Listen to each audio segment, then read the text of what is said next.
If I could write an addendum to my book on brand, this is the chapter that I would add.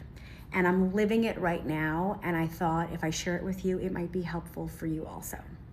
So for those of you who happened to catch my post maybe 2-3 weeks ago, I announced that I was launching the Daily Salad, Today's News Chopped and Seasoned with Bite, which is my news show that I've been doing on Instagram, but I was going to make it longer and start a YouTube page.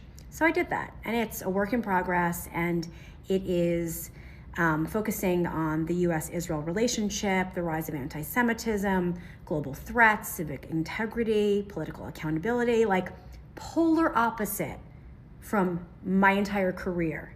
Yes, I focused on communications and marketing and social media in fashion, career advice, personal branding. So in my mind, since October 7th, my LinkedIn has been all the way over there. And then my Instagram with my activism and my news delivery has been all the way over there. And to be honest, you start to feel like a little bit like you're two different people. And those two worlds shall not meet, right?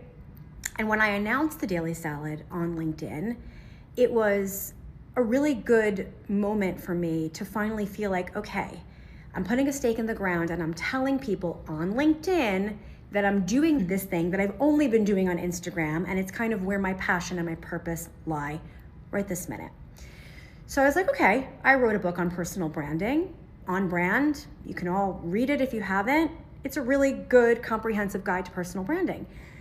And in On Brand, I talk about, of course, how do you rebrand? So I'm thinking to myself, oh, I need to rebrand now as this not news commentator, because what I'm doing is more like connecting hidden dots and exposing context that maybe other people ignore, pulling information from independent news sources and my vast network of insiders, to be honest, because I've had a career for all of these years, working with media, writing, etc. And essentially what I learned is, wow, I don't have to rebrand. And here's why I was really stuck on this idea of rebranding. And this is why I wish I could add a chapter to On Brand. Because I was like, wait, rebranding is actually not fair to me. Why is it not fair to me? Because I've spent over 25 years building my credibility, first as a PR person, then as a marketer, as a social media expert, actually as a social media pioneer back in the day as DQ My PR Girl. I've written 2 really successful books. I have established myself as a career mentor, personal branding expert. I've spoken on the subjects. And I'm gonna give up all of that credibility to go do news on YouTube? Because that's what a rebrand would be, right? If I completely strip myself of everything that came before. So I started to think about it, and I'm like, you know what? Fuck it, no, I'm not rebranding.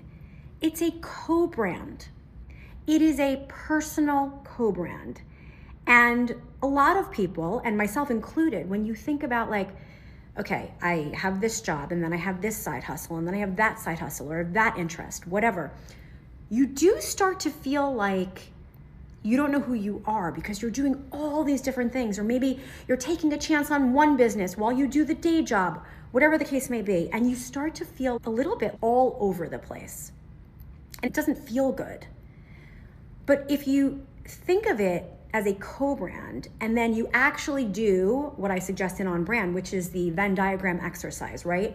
And you do, you take your 2 circles, and you take your previous career, and then you take your newish career, and you find that center, that common ground. What you realize is actually there's a lot more in common with those 2 things than you realize. So for me, what I decided to do was I wrote a manifesto for the Daily Salad. And that manifesto is what I posted on LinkedIn. And the through line, or the center of the Venn diagram, is really this idea of optics and narrative engineering, and how I see brands, and I still consult with some brands, but how I see brands in terms of building awareness and positioning and innovation, etc., is also how I analyze and talk about the news.